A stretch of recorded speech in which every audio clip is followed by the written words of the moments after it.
Hello बच्चों, कैसे हैं आप लोग। आशा करता हूं कि आप लोग बहुत अच्छे होंगे और बहुत अच्छी तरह पढ़ाई कर रहे होंगे।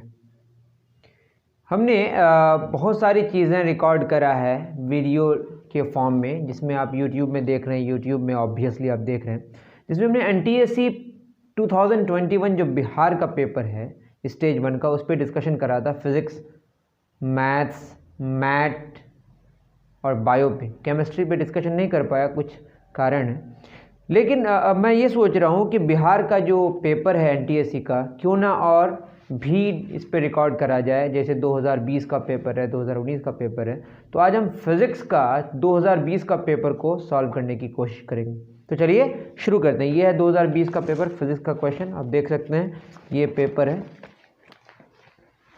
ठीक है। हम फिज़िक्स को सॉल्व करेंगे। फिज़िक्स के क्वेश्चंस को देख सकते हैं, मैं लिखूंगा, आपको समझ आ जाएगा क्वेश्चन में क्या कहते हैं। तो चलिए शुरू करते हैं।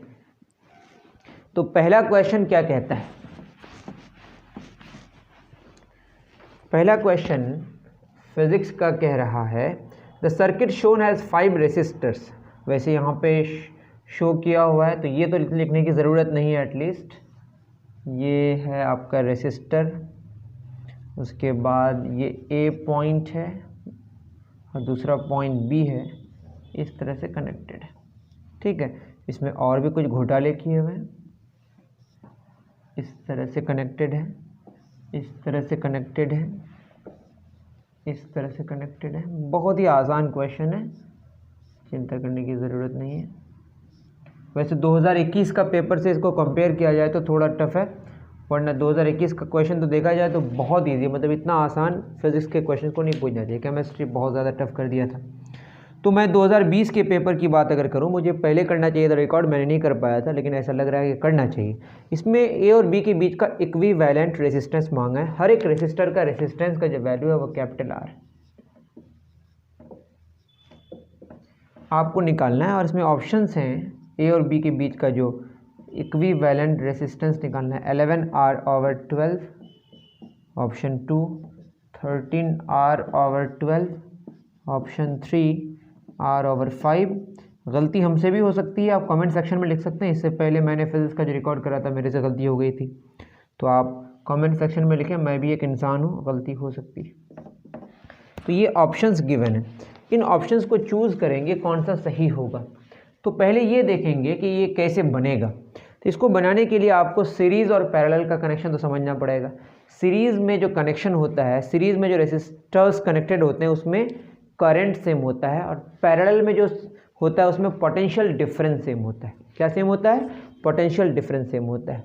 एक वायर में जब तक कोई भी रेसिस्टेंस हम क्रॉस नहीं करते हैं तब तक उसके पोटेंशियल में कोई ड्रॉप नहीं होता है, मतलब पोटेंशियल सेम रहता है। जैसे इस पॉइंट का पोटेंशियल A है, तो इस पॉइंट का भी पोटेंशियल क्या है? A है। अभी हमने कुछ क्रॉस नहीं करा, आगे बढ़ा, इसका भी A है। ऐसे गया, इस पॉइंट का A है, ठीक है। ये B है तो इस पॉइंट का B है, आगे बढ़ा तो यहाँ पे B है, यहाँ पे B है। अब अगर हम इसको गौर से देखें तो पहला रेसिस्टर ये जो है हमारा, ये रेसिस्टर किस किस के बीच में? A और B के बीच में। ये तो क्लियर हो गया, ये A और B के बीच मैंने घेर दिया। ये रेसिस्टर A और B के बीच में है, दैट इज इसका पोटेंशियल डिफरेंस क्या है? अगर इसका पोटेंशियल VA है, इसका VB है, तो इसका पोटेंशियल डिफरेंस क्या हुआ? VA minus VB। इसका भी कितना हुआ? VA minus VB। इसका भी कितना हुआ? VA minus VB। उसके बाद ये B है अगर, तो ये B है पॉइंट। अब तक कुछ भी हम रेसिस्टर क्रॉस नहीं किया, ये भी पॉइंट B है, ये भी पॉइंट B है। ये दोनों ये रेसिस्टर A और B के बीच में, ये दोनों रेसिस्टर, ये रेसिस्टर, ये A है तो ये भी A है, किसके बीच में? A और B के बीच में। तो जितने सारे रेसिस्टर्स हैं वो A और B के बीच में है। तो इसको अगर हम बनाएं कुछ इस तरह का ही तो होगा ना।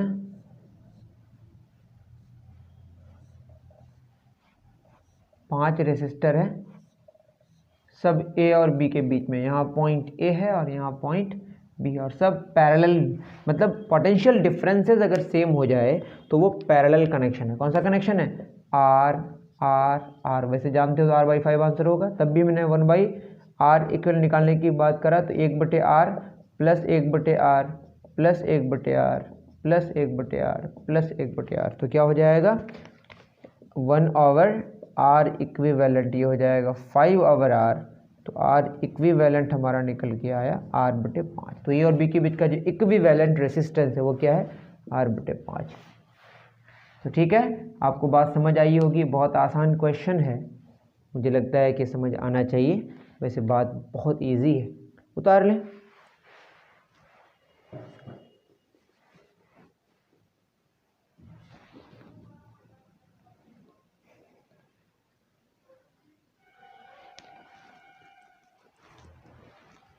चलिए, सेकंड क्वेश्चन आपके हिसाब से टफ है, क्योंकि आप ऐसी चीज़ नहीं पढ़ें, क्लास 9th और 10th में तो नहीं है, लेकिन अगर आपको रेजोल्यूशन थोड़ा आता है, ट्रिगोनोमेट्री आती है बेसिकली, तो ये क्वेश्चन बना सकते हैं। तो चलिए क्वेश्चन नंबर 2 की बात करते हैं। क्वेश्चन नंबर 2 क्या कह रहा है?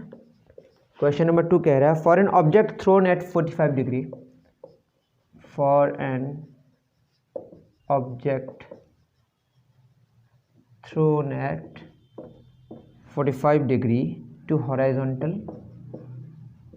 हॉराइजॉन्टल से इसको 45 डिग्री में फेंका जाए, the maximum height h, the maximum height capital H इसका सिंबल ही है, and horizontal range, and horizontal range capital R is related as, कैसे रिलेट किया गया है? नंबर 1 पहला ऑप्शन है R बराबर 16H, नंबर 2 R बराबर 8H, नंबर 3 R बराबर 4H, नंबर 4 R बराबर 2H। चलिए, ये क्वेश्चन है हमारा, इस क्वेश्चन को समझने की कोशिश करते हैं। ये प्रोजेक्टाइल का क्वेश्चन है, आप ऑब्वियसली नहीं पढ़े होंगे अगर क्लास 9th और 10th बस बोर्ड के हिसाब से पढ़े होंगे तो चलिए इस क्वेश्चन को समझने की कोशिश करते हैं। ये हॉराइजॉन्टल है और एक बॉडी को हमने फेंका, वो हॉराइजॉन्टल के साथ कितना एंगल बना रहा है? 45 डिग्री।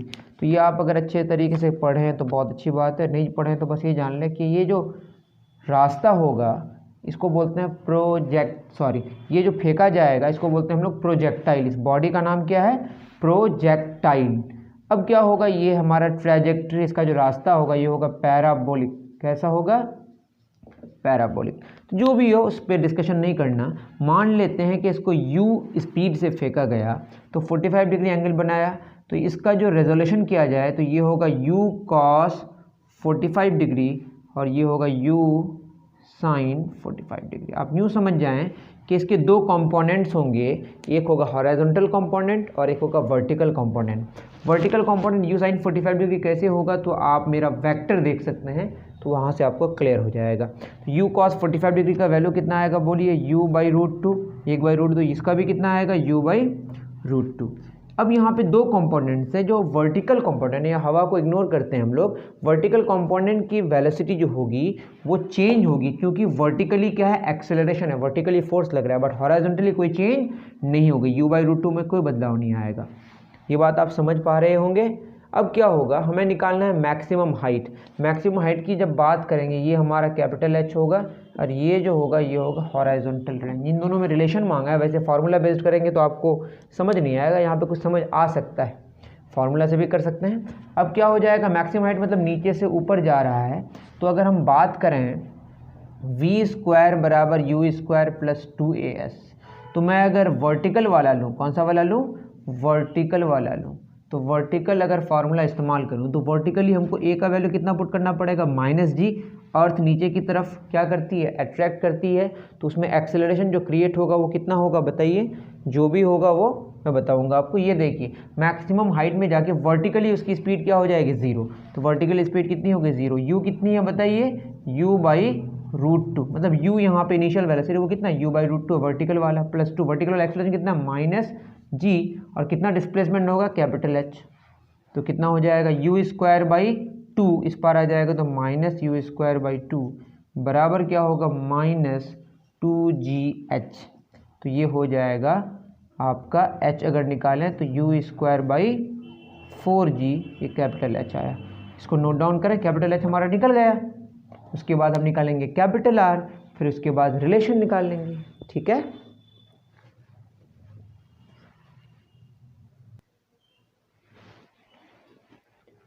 तो आपने मैक्सिमम हाइट निकाला होगा, तो मैक्सिमम हाइट को मैं एक तरफ लिख देता हूँ। मैक्सिमम हाइट आपका आया इस केस में u²/4g। ठीक है, अब क्या होगा, हॉराइजॉन्टल रेंज निकालने के लिए हमको हॉराइजॉन्टल लेना पड़ेगा। सारी बात है, देखिए क्या होगा, एक u/√2 पर सेकंड, मतलब u/√2 इसकी स्पीड है, तो r डिस्टेंस कवर करेगा ये, तो कितना कवर करेगा एक्चुअली, अगर t टाइम की बात करें तो u/√2t। आप समझ पाइएगा, जैसे मैं अगर लिखूँ, पहले टाइम निकाल लें कि टोटल टाइम निकलेगा कितना, v = u + at। कौन सा लेंगे अभी, वर्टिकल ले रहे हैं, तो वर्टिकल लेंगे। टोटल टाइम अगर निकालना है मुझे, v यहाँ पे आके कितनी हो जाएगी, स्पीड 0, वर्टिकल वाला ले रहा हूँ 0, u कितना है, u/√2 + a कितना, -g, और टाइम t। ठीक है, तो ये हो जाएगा -u/√2 = -gt।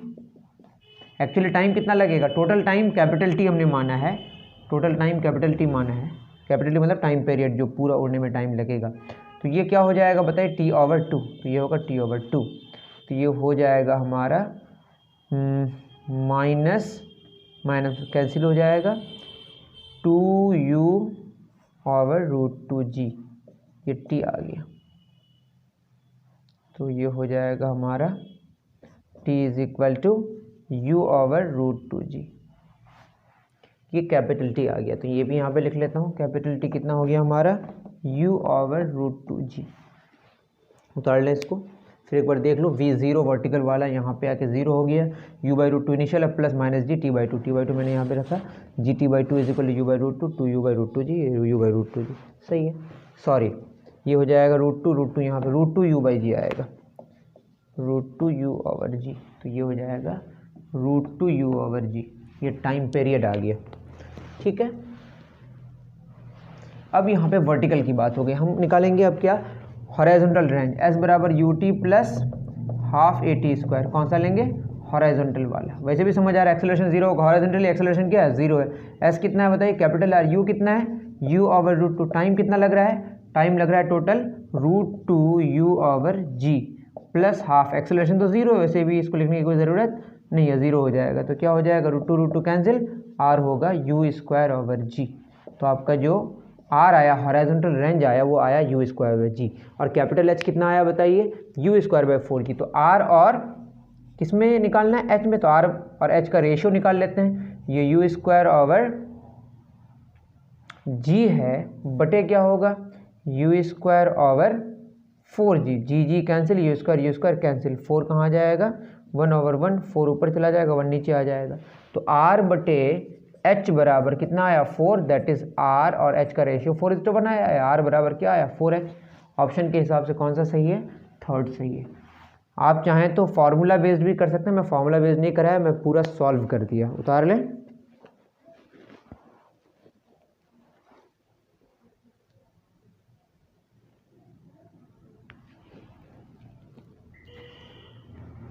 चलिए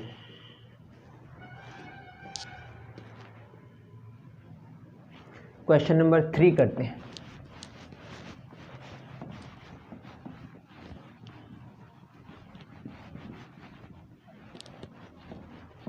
क्वेश्चन नंबर 3 क्या कह रहा है, क्वेश्चन नंबर 3 कह रहा है कि for a cell a graph is plotted between the potential difference v across the terminal of a cell and current I।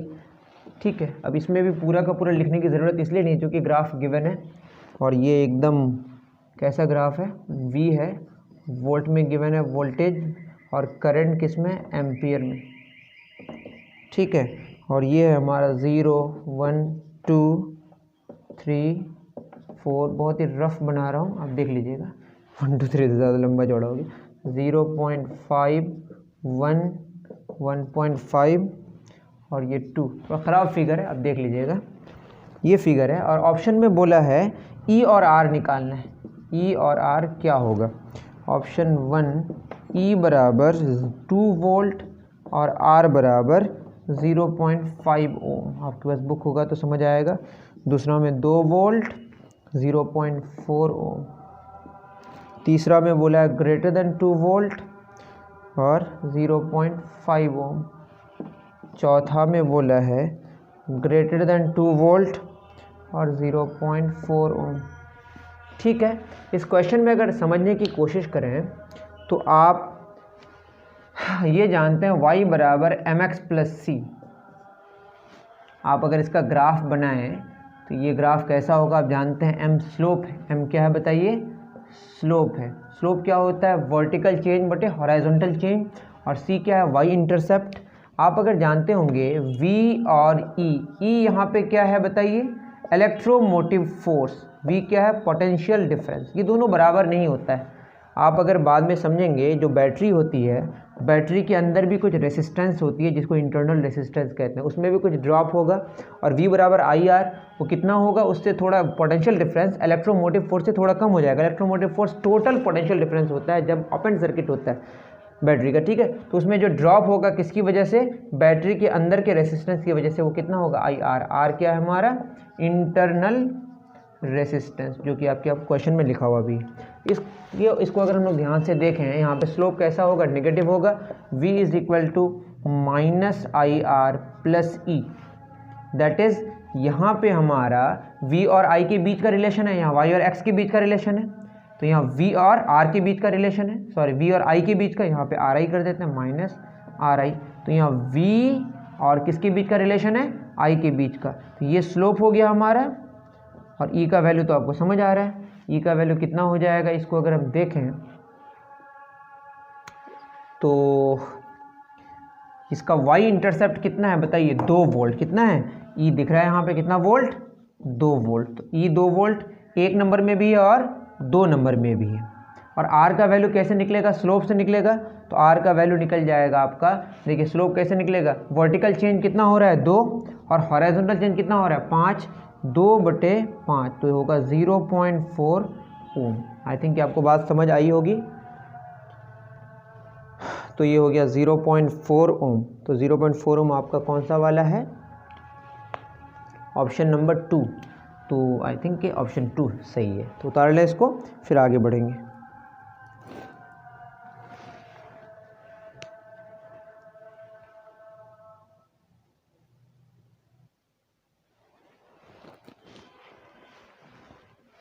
चलिए क्वेश्चन 4 क्या कहता है। वैसे इस पेपर को देखा जाए तो फिजिक्स का एक स्टैंडर्ड पेपर बनाया गया है। 2021 के हिसाब से सोचे तो फिजिक्स में पता नहीं क्या हो गया था उसको, मतलब जिन्होंने क्वेश्चन को सिलेक्ट किया था। Simple pendulum has a time period t1। एक सिंपल पेंडुलम है, सिंपल पेंडुलम टाइम पीरियड कितना लिया हुआ t1 when on earth surface. कहाँ पे, on earth surface. And t2 when taken to t2 कब होगा, taken to a height r above earth surface। मैं वैसे नहीं लिख रहा हूँ, थोड़ा सा बहुत ही रफ लिख रहा हूँ। r क्या है, रेडियस ऑफ द अर्थ। तो t2 और t1 का रेशियो मांगा है, ठीक है। सबसे पहला ऑप्शन है 1:1, दूसरा ऑप्शन है √2:1, तीसरा ऑप्शन है 4:1, चौथा ऑप्शन है 2:2। देखते हैं इसको। टाइम पीरियड का फॉर्मूला आपको पता होगा, 2π√L/g। जी क्या है, acceleration due to gravity on the surface of earth, यही बोला है। तो t1 ऑन द, ये हो गया आपका t1, ठीक है। अब t2 क्या होगा, t2 निकालने के लिए हमको क्या करना पड़ेगा, 2π√L, और ये g पता नहीं है, g' होगा। r हाइट पे जाके कितनी होगी, आपको ये फॉर्मूला पता होना चाहिए। g' बराबर होता है कैपिटल GM/r²। और यहाँ पे जो g है बेसिकली वो तो कैपिटल R² है जो अर्थ का। ये अब देखें, अगर आप यहाँ पे हैं तो ये कैपिटल R है। यहाँ पे जो एक्सेलरेशन ड्यू टू ग्रेविटी है वो GM बाई, यहाँ पे जो हमारा g होगा वो क्या होगा, कैपिटल GM/कैपिटल R²। यहाँ से r हाइट ऊपर है, दैट मीन्स r+r। तो ये कितना है बताइए, GM/r। तो रेडियस ऑफ अर्थ है जो सेंटर से यहाँ सरफेस के बीच का distance capital R plus r उसका स्क्वायर। r कितना होगा 2r, तो GM/ क्या हो जाएगा 4r²। और ये GM/r², ये क्या होता है हमारा स्मॉल g होता है, ये क्या हो गया g/4। तो g' कितना हो गया 1/4 ऑफ g। तो ये 4 ऊपर चला जाएगा, 2 पाई अंडर रूट 4L/g, 4 का रूट 2 होगा, 2 टू ज़ा 4, 4 पाई अंडर रूट L/g। तो T2 कितना हो गया बताइए, 4 पाई अंडर रूट L/g। अब दोनों का क्या चाहिए, रेशियो, किस किस का, T2 और T1 का। T2 कितना है, 4 पाई अंडर रूट L/g और ये 2 पाई अंडर रूट L/g, ये कैंसिल हो गया, पाई पाई कैंसिल, ये आ जाएगा 2:1। तो ऑप्शन क्या होगा, 4, 2:1। अब ये कितना आप समझ पाए, नहीं समझ पाए तो कमेंट सेक्शन खुला है, वहाँ पे लिखें, फिर आगे समझेंगे हम।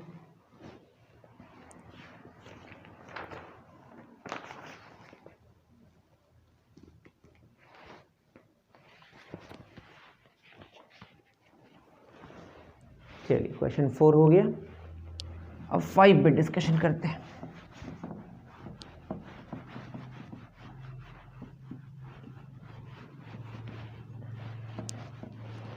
क्वेश्चन नंबर 5 क्या कह रहा है, क्वेश्चन नंबर 5 कह रहा है कि under the influence of uniform magnetic field, under the influence of uniform, क्या यूएमएफ है, uniform magnetic field, a charged particle is moving,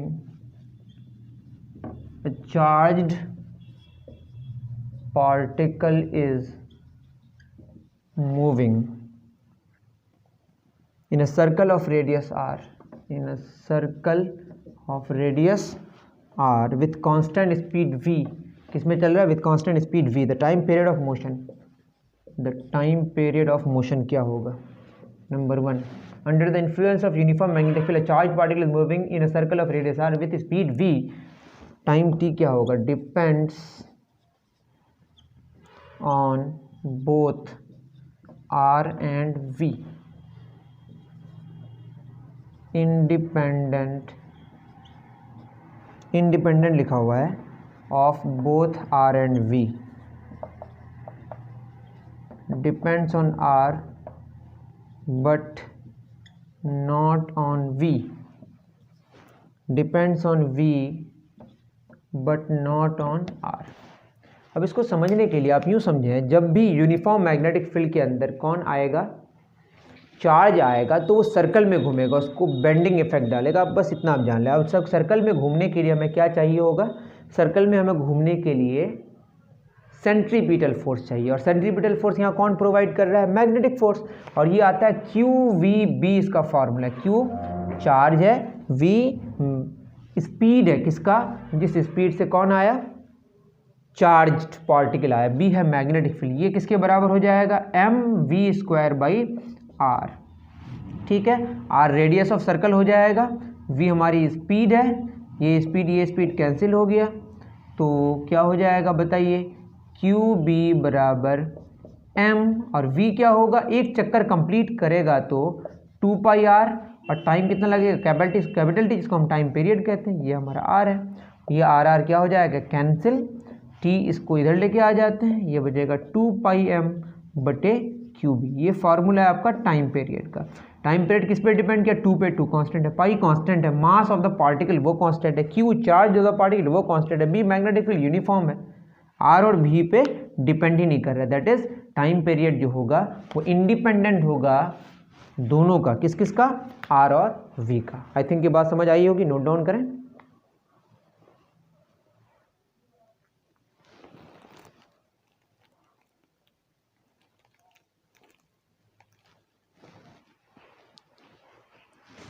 चलिए क्वेश्चन नंबर 5 हमारा ओवर। क्वेश्चन नंबर 6 देखें। अगर बोरिंग लगता है, आपको लगता है, जैसा भी लगता है वो कमेंट सेक्शन में लिखें, मैं फिर इसको और इम्प्रूव करने की कोशिश ज़रूर करूँगा, ठीक है। हो सकता है मैं ही बोरिंग लग रहा हूँ, आपको मज़ा नहीं आ रहा हो, बहुत सारे मसले हैं ना। क्वेश्चन नंबर 6 क्या कह रहा है, 2 wires A and B have length 40 cm 30 cm respectively, A is bent as circle of radius r, and मैं लिख देता हूँ 2 wires A and B have length 40 cm and 30 cm respectively. A is bent as a circle of radius r, small r, and B into arc of radius r, इसमें भी same r, current I1 is passed through A. आप लिख सकते हैं साथ साथ में मेरा passed through A and I2 through B. To have same magnetic field at the center, to have same magnetic field, magnetic field लिखा हुआ है वहाँ पे at the center, सेंटर में दोनों का magnetic field क्या चाहिए, सेम चाहिए. The ratio the I1 is to I2 क्या होगा. ऑप्शंस गिवन है 3:4, ऑप्शन 2 ये 1 है, 2 है आपका 3:5, ऑप्शन 3 2:3, ऑप्शन 4:3, ये सब ऑप्शंस हैं. अब आपको ये जानना है कोई भी आर्क हो या सर्कल हो, ठीक है, ये जो एंगल थीटा बनाता है, यहाँ पे जो मैग्नेटिक फील्ड होगी वो क्या होगी, इस करंट की वजह से, यहाँ पे जो करंट फ्लो करेगा इसकी वजह से जो आपका मैग्नेटिक फील्ड होगा उसका वैल्यू होता है, फार्मूला होता है mu not I theta over 4πr. क्या फार्मूला है, म्यू नॉट एक कांस्टेंट है, मतलब magnetic field is directly proportional to I theta by 4πr. तो पहला वाला किसमें कन्वर्ट कर दिया गया, पहला वाला 40 सेंटीमीटर का है और दूसरा 30 सेंटीमीटर का है. 40 सेंटीमीटर का जो है वो ए, वो इसको किस में कन्वर्ट कर दिया गया, सर्कल में, एक को सर्कल में और एक को आर्क में, इस तरह का कुछ होगा. और ये थीटा है, इसमें करंट ए वाला में ये ए है और ये बी है, इसमें करंट I1 फ्लो कर रहा है, इसमें करंट I2 फ्लो कर रहा है, ठीक है. और ये पूरा सर्कल का मतलब कितना, इसका ये पूरा का पूरा कितना होगा 2π, मतलब 360 डिग्री, और ये थीटा हमें पता नहीं है, ये पूरा एक सर्कल में है, इसका मतलब 2πr कितना सेंटीमीटर का हो गया, 40 सेंटीमीटर का, दैट इज़ r हो गया 20/π, ये आपका r आ गया.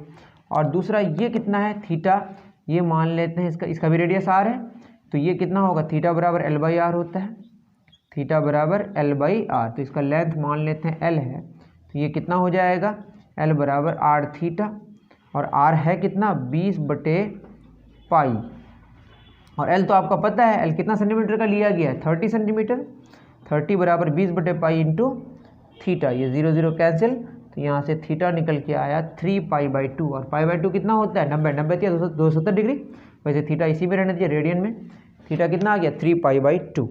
अब हम लोग जो निकालेंगे b बराबर mu not I by 4πr के फॉर्मूले के हिसाब से, इसको आप नोट डाउन कर सकते हैं, मेरे पास जगह की कमी है थोड़ी, यहाँ पे मैं एडजस्ट कर सकता हूँ. फार्मूला क्या है, b बराबर, तो हमको क्या चाहिए I1 और I2 का रेशियो, मैग्नेटिक फील्ड सेम है, इसका मतलब मैग्नेटिक फील्ड पहला वाला क्या होगा म्यू नॉट आई थीटा, पहला वाला I1, थीटा कितना है बताइए 2π/4πr, बराबर क्या हो जाएगा बोलिए, म्यू नॉट, बताइए I1, दूसरा में कितना करंट फ्लो कर रहा है I2, और कितना एंगल है, एंगल है आपका 3π/2 बटे 4πr, म्यू नॉट क्या हो जाएगा, कैंसिल हो जाएगा, आप समझ रहे हैं. उसके बाद I1 और I2 का तो रेशियो चाहिए, 4π कैंसिल कर देते हैं, r कैंसिल कर देते हैं, I1 बटे I2, पाई कैंसिल कर देते हैं, सॉरी 3 नहीं कैंसिल है, पाई कैंसिल हो गया. I1 और I2 का रेशियो कितना हो जाएगा बताइए, 3 इस पर रह जाएगा, और ये 2 दूना 4, दैट इज़ आंसर होगा 3:4, ऑप्शन 1 सही है. अगर आपको बहुत घिचड़ पिचड़ लगा तो फिर मैं एक बार बता दे रहा हूँ कैसे आया, एंगल तो आपको समझ आया होगा, पहले उतार लें अगर हो सके तो. चलिए मैं इसको समझा देता हूँ और भी अच्छे तरीके से. एक तो सर्कल में पूरा ले लिया गया, तो 2πr बराबर कितना सेंटीमीटर 40, तो यहाँ से मैंने r निकाला, ये आया 20/π. उसके बाद दूसरा कितना, दूसरा आर्क में लिया गया, थीटा बराबर l/r, l बराबर क्या होगा r थीटा, और l कितना है 30 सेंटीमीटर, और r तो हमारा है 20/π, यहाँ से थीटा निकल जाएगा, थीटा आपका निकला कितना 3π/2, और दोनों का मैग्नेटिक फील्ड सेम है, b1 बराबर b2 है, तो b1 कितना हो जाएगा mu naught I1 current flow कर रहा है और थीटा है आपका 2 पाई पूरा थीटा बटे 4 पाई आर, दूसरा में म्यू नॉट, करंट कितना I2 कितना 3 पाई बाई 2 एंगल है बटे 4 पाई आर। इसको सॉल्व करेंगे तो I1 और I2 का रेशियो आएगा 3:4, देख लीजिएगा आप खुद। ठीक है, आई थिंक ये बात आपको समझ आई होगी, नोट डाउन करें फिर आगे बढ़ेंगे।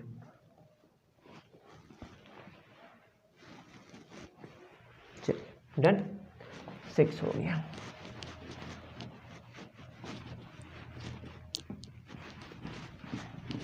क्वेश्चन नंबर 7, क्वेश्चन नंबर 7 क्या कह रहा है? क्वेश्चन नंबर 7 क्या, machine gun Fyers a bullet of mass, machine gun है उसमें जो बुलेट है, मशीन गन है, बुलेट की स्पीड जो है वो बुलेट 40 ग्राम का है और इसकी स्पीड है 1200 मीटर पर सेकेंड। ठीक, the man holding it can exert a maximum, एक आदमी है जो मैक्सिमम फोर्स कितना लगा सकता है 144 न्यूटन का। How many bullets can you fire, number of bullets मांगा है। एक बुलेट का मास को हमने क्या मान लिया, mass of 1 bullet, sorry M लिखने की क्या ज़रूरत है, 40 ग्राम तो गिवन, एन मांगा है, एन क्या नंबर ऑफ बुलेट्स मांगा है। ऑप्शन है आपका 1, फिर मैं पढ़ रहा हूँ, अ machine gun Fyers a bullet of mass 40 gram at a speed of 1200 meter per second. The man holding it can exert a maximum force of 144 Newton on the gun. How many bullets can he fire per second? And per second मांगा है, मतलब 1 second में 1 निकलेगा, 4 निकलेगा, 2 निकलेगा या 3 निकलेगा। देख लेते हैं बना के। हम लोग जानते हैं, क्या जानते हैं भाई, जो फोर्स का फार्मूला है वो क्या होता है, चेंज इन मोमेंटम बटे time taken, that is change in momentum क्या हो जाएगा F इंटू डेल टी, या डेल पी कितना होगा mv माइनस mu।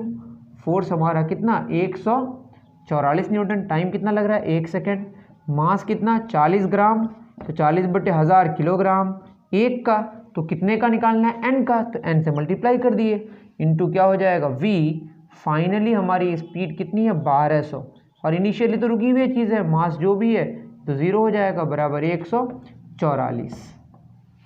ठीक, इसको सॉल्व करेंगे, 0 0 कैंसिल, 2 0 2 0 कैंसिल, तो कितना हो जाएगा 12 चौक 48, n इंटू 4 इंटू 12 बराबर 144, 12 12 144, 4 तिया 12, दैट इज़ n का वैल्यू कितना आया 3 आया। आई थिंक आपको बस समझ आई होगी। ऑप्शन 4 उतार लें फिर आगे बढ़ेंगे।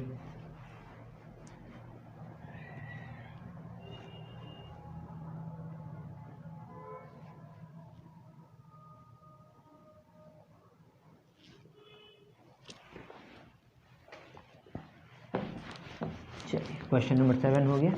क्वेश्चन नंबर 8, क्वेश्चन नंबर 8 क्या कह रहा है?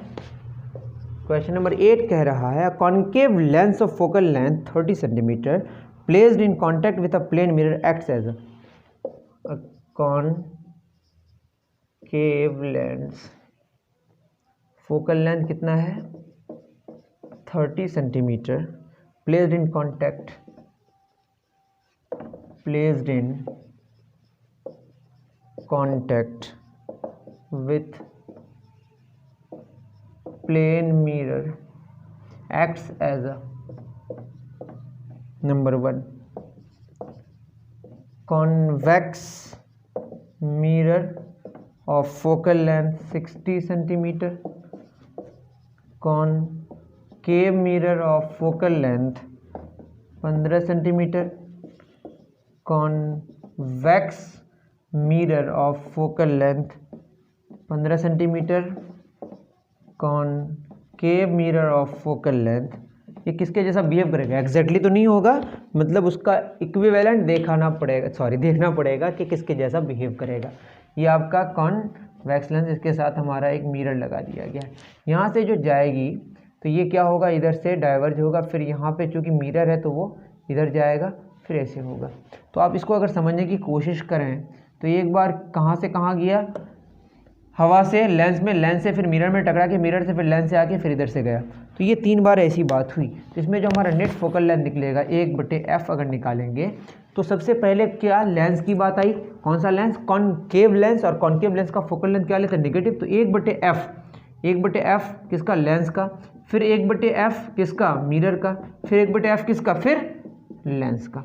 अब 1/f हमारा जो निकलेगा, जो नया वाला 1/fl कितना हो गया, 1 फोकल लेंथ इसका क्या होता है, नेगेटिव कॉन्केव का -30 कॉन्केव लेंस का प्लस इसका इन्फिनिटी मिरर का प्लस 1/fl -30, तो क्या हो जाएगा 1/f हो जाएगा, 1/∞ तो 0 हो जाता है, ये होगा -2/30, 2 15 30, दैट इज नया वाला फोकल लेंथ कितना आएगा, -15 सेंटीमीटर। नेगेटिव का मतलब क्या है, कॉन्वेक्स मिरर जैसा बिहेव करेगा 15 सेंटीमीटर। कौन सा मिरर, कॉनकेव मिरर और कॉन्वेक्स मिरर होता है, देख लीजिएगा। कॉन्वेक्स मिरर में ही फोकल लेंथ नेगेटिव होता है ना, मिरर की अगर बात करें तो देख लीजिएगा आप, ठीक है। Convex mirror of focal length कितना सेंटीमीटर, 15 सेंटीमीटर, ठीक है। तो आ रहे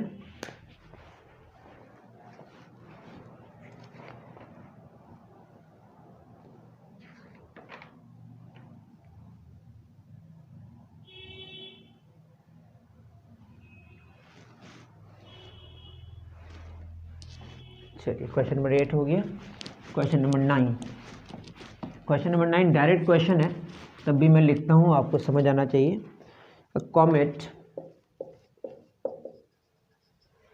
कॉमेट ऑर्बिट्स, घूमता है द सन के चारों ओर घूम रहा है in an elliptical orbit, in an, ये एलिप्स खुद ही एक बहुत बड़ी चीज़ है जिसको अलग से पढ़ना पड़ेगा आपको अगर आप नहीं जानते हैं। एलिप्स में घूमता है, ये इस तरह का होता है, यहाँ पे सन और ये इस तरह से घूम रहा है, कभी नज़दीक होता है कभी दूर होता है। Which is constant through out, number 1 linear speed, number 2 angular momentum, क्या लिखा हुआ है, एंगुलर मोमेंटम, लीनियर मोमेंटम नहीं, angular speed, number 4 potential energy.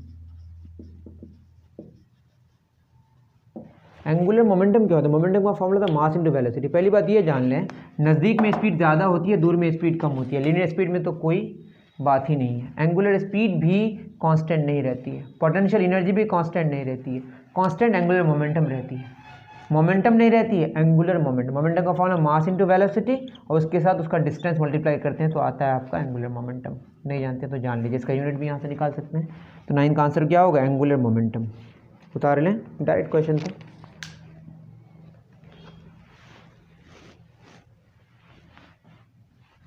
Question number 9 हो गया। क्वेश्चन नंबर 10 भी डायरेक्ट क्वेश्चन है।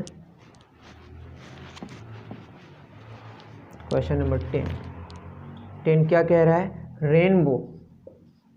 Rainbow is form due to, due to क्या क्या होता है, डिस्पर्शन,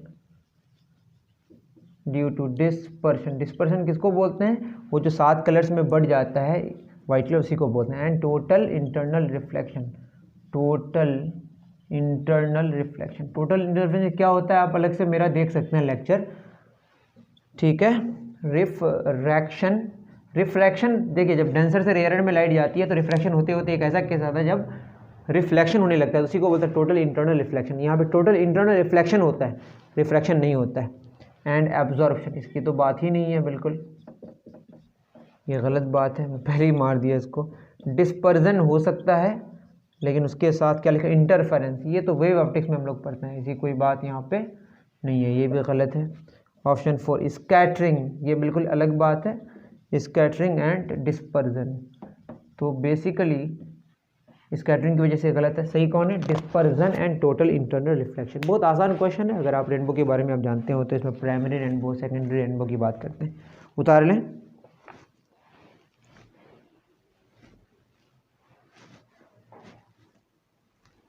चलिए क्वेश्चन नंबर 10 हो गया।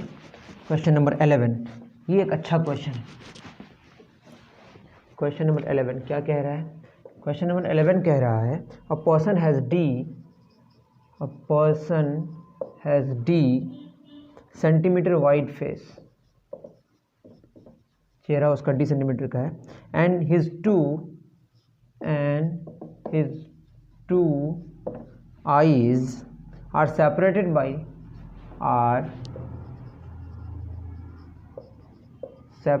D सेंटीमीटर, उनकी जो आंखें हैं वो D सेंटीमीटर दूरी में है। The minimum width in centimetre of a mirror लिखा हुआ वहाँ पे, mirror required for the person to view, for the person. आप अगर नहीं समझ पा रहे ज़्यादा लाइट को, तो अब लाइट के मेरे सारे लेक्चर्स देखेंगे, सब क्लियर हो जाएगा।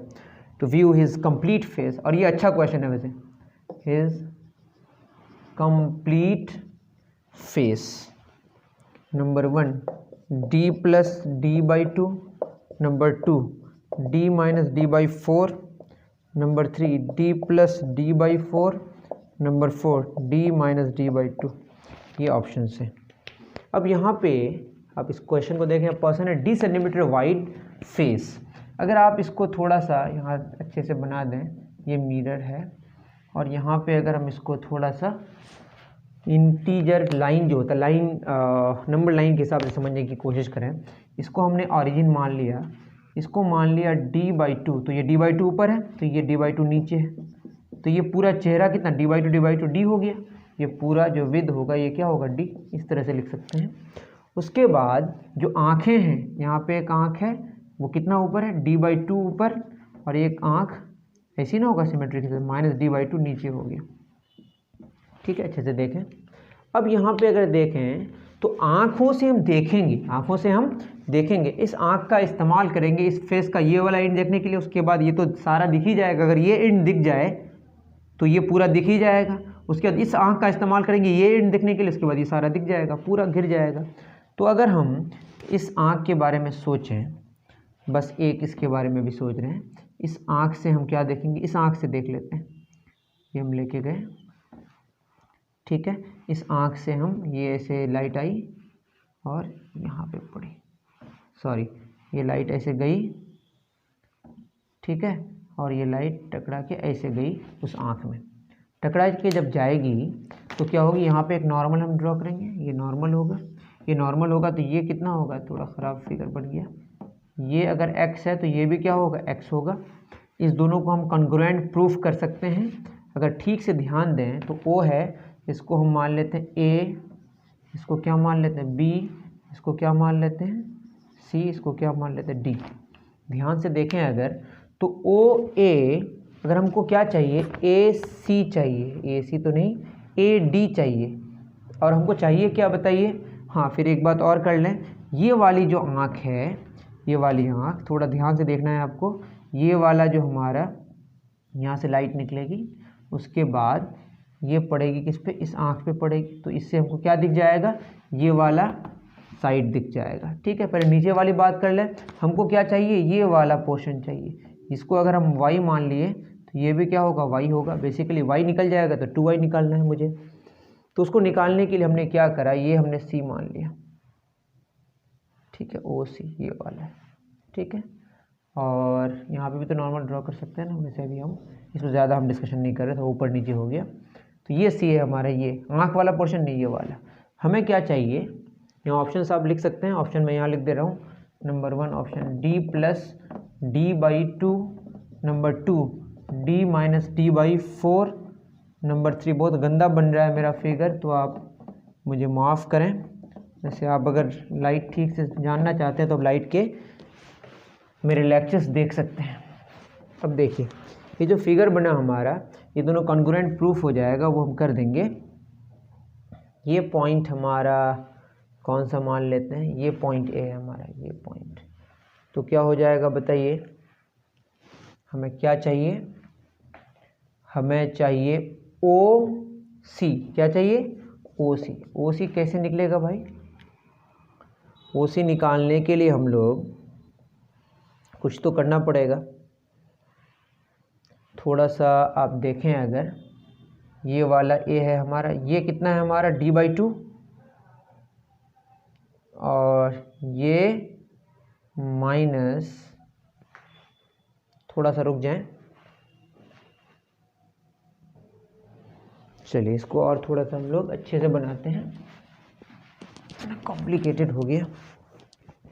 ये हमारा क्या है, ये मिरर है, और यहाँ पे हमारा हमने इसको क्या मान लिया, ओरिजिन है, इसको मैंने मान लिया d/2, तो ये कितना -d/2, और यहाँ पे हमारा -d/2 में +d/2 में आँख है, और यहाँ पे भी एक आँख है। ठीक है, तो फिगर आप देख ही लिए होंगे। हमने माना ये जो आँख है, इस आँख का इस्तेमाल करके हम ये वाला पोर्शन देखेंगे। ठीक है, तो इसको देखेंगे तो क्या होगा बताइए। इसको देखने के लिए हमने क्या करा,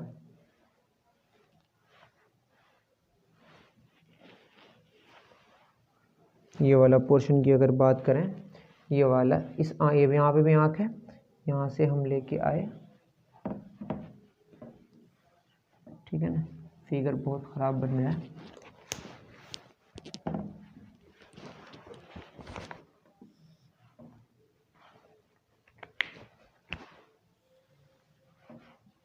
ठीक है, इस आँख से हम ये वाला देख लेंगे, और ये क्या होगा हमारा नॉर्मल होगा। तो अगर आप देखें तो इस पॉइंट को हमने ए मान लिया, ये तो ओ है, ए है, ओ है, और इसको हमने क्या मान लिया, बी। ठीक है, और ये पॉइंट हमारा क्या है, सी, और ये पॉइंट क्या है, डी। तो अगर हम ए सी निकालें, क्या निकालें, ए सी, तो ए सी कितना हो जाएगा, ए सी हो जाएगा हमारा, ए सी कितना होगा आप ही बताएं। ए सी हो जाएगा, ये है हमारा ए सी कितना होगा, d/2 + d/2। कुछ गड़बड़ी हो रही है, ए सी यहाँ पे, चलिए ए सी नहीं, हम क्या निकालेंगे, ए डी। क्या निकालेंगे, ए डी। तो ए डी कितना होगा, ए डी को अगर देखें यहाँ से लेकर यहाँ तक, ये कितना है, ये आपका d/2 है, और ये है हमारा d/2। इसको जोड़ देंगे, क्या हो जाएगा, d/2 + d/2, तो हो जाएगा d + d/2। आप अगर देखें सिमेट्री से, तो ये एंगल हमारा x है, तो ये भी एंगल क्या है, x है, तो ये दोनों तो बराबर ही है, और यहाँ पे 90 डिग्री है। तो ये क्या हो जाएगा, ए एस से दोनों कॉन्ग्रुएंट हो जाएगा, दैट इज़ जितना ए बी होगा उतना बी डी होगा। तो ए बी बराबर क्या हो जाएगा, बी डी, मतलब ये हो जाएगा d + d/ उसका आधा 4। ए बी हमारा कितना निकल के आया, ए बी आया d + d/4। हमें क्या चाहिए, ओ बी चाहिए, क्या चाहिए, ओ बी, ये वाला पोर्शन। ठीक है, वाई, उसके बाद उसका डबल हो जाएगा, जो इससे पहले मैंने फिगर बनाया था। तो क्या हो जाएगा बोलिए, ये हो जाएगा हमारा ओ बी चाहिए, तो ओ बी हो जाएगा कितना, ये टोटल कितना है, ओ बी चाहिए, तो ये कितना है हमारा d/2, d + d/4 A B, that is A B हमारा कौन है, ये वाला से अगर ये हटा दें, दैट इज ए बी से अगर ओ ए हटा दें, और ए बी है कितना, ए बी है हमारा अभी निकला d + d/4, और ओ ए कितना है, d/2। तो इसको सॉल्व करते हैं, इसको सॉल्व करते हैं तो क्या होगा, 2 और 4 का एलसीएम हो जाएगा हमारा 4, d + d - 2d, that is d - d/4। तो आपको y कितना निकल के आया, d - d/4। हमें क्या चाहिए, y का डबल 2y चाहिए, that is d - d/4 into 2, 2 2 ज़ा 4, दैट इज d - d/2। इससे पहले वाला फिगर समझ जाइएगा उससे कि 2y क्यों लिए, d - d/2 आंसर होगा। आई थिंक ये बात आपको समझ आई हो, कि नहीं समझ आया तो लाइट मेरा पूरा देखें, मैं भी कंफ्यूज कर गया थोड़ा यहाँ पे, कोई बात नहीं, आगे बढ़ेंगे फिर। चलिए क्वेश्चन 11 हो गया, 12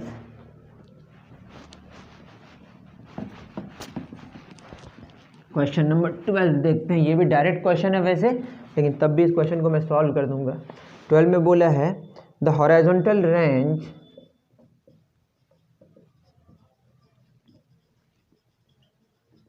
of a projectile is added maximum for a given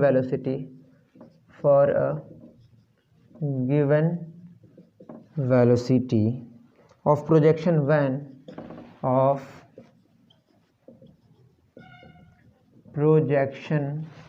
when angle of projection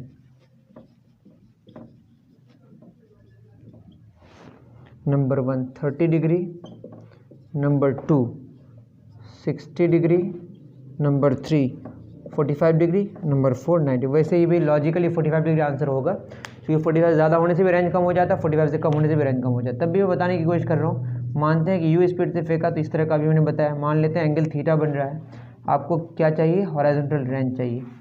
और यू के दो कंपोनेंट हो गए, अभी हमने देखा यू कॉस थीटा, इधर क्या होगा यू साइन थीटा। ठीक है, तो हॉरिजॉन्टल रेंज की बात करें तो एस बराबर क्या होगा U T plus half A T square. अगर हम हॉरिजॉन्टली बात करें तो क्या हो जाएगा एस बराबर आर, यू कितना यू कॉस थीटा और टाइम कितना लग रहा है कैपिटल टी प्लस, ये तो जीरो हो जाएगा, that is you cos theta T आएगा। अब टी निकालने के लिए वर्टिकल का सहारा लेंगे, वी बराबर क्या होता है यू प्लस ए टी। अगर हम वर्टिकल का सहारा लें तो वी कितना हो जाएगा फाइनली जीरो। अगर हम यहाँ तक की बात करें फाइनली जीरो हो जाएगा। यू कितना है यू साइन थीटा प्लस ए कितना माइनस जी, टाइम कितना लगेगा कैपिटल टी बाई टू, तो ये हो जाएगा माइनस यू साइन थीटा बराबर minus G T by two. ये समझ नहीं भी आ सकता है आपको, कोई बात नहीं, आप फॉर्मूला डायरेक्ट याद रखते हैं, two u sine theta by g. तो यहाँ पे अगर हम पुट करें तो आर आ जाएगा u cos theta into two u sine theta by g. तो कैपिटल आर का वैल्यू हो जाएगा कितना हो जाएगा बोलिए, u square two sine theta cos theta, sine two theta होता है, u square sine two theta by g. अब यहाँ पे अगर आर की बात करें तो आर में यू तो कांस्टेंट है जिसको चेंज नहीं कर सकते, जी का वैल्यू चेंज नहीं कर सकते, बट थीटा का वैल्यू तो चेंज कर सकते हैं। मैक्सिमम कब होगा जब 90 डिग्री होगा, और जब टू थीटा 90 होगा तो थीटा कितना होगा 45 डिग्री होगा। आई थिंक आपको बात समझ आई होगी, उतार ले।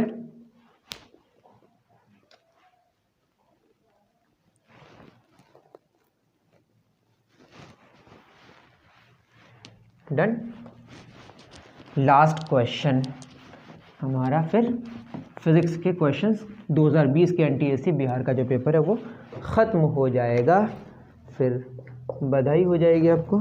Parsec is the unit of, parsec is the unit of, number 1 option है डिस्टेंस, नंबर 2 ऑप्शन है टाइम, नंबर 3 ऑप्शन है वेलोसिटी, नंबर 4 ऑप्शन है एंगल। गलती से लोग एंगल लिखते हैं, पारसेक ऐसा लगता है या पारसेक टाइम का लगता है, बट अगर आप देखेंगे एक पारसेक बराबर होता है 3.086 into 10 raise to the power of 16 metre. तो मीटर किसका यूनिट बताए, लेंथ का, दैट इज डिस्टेंस का यूनिट होगा ये। Parsec is the unit of distance. समझ गए।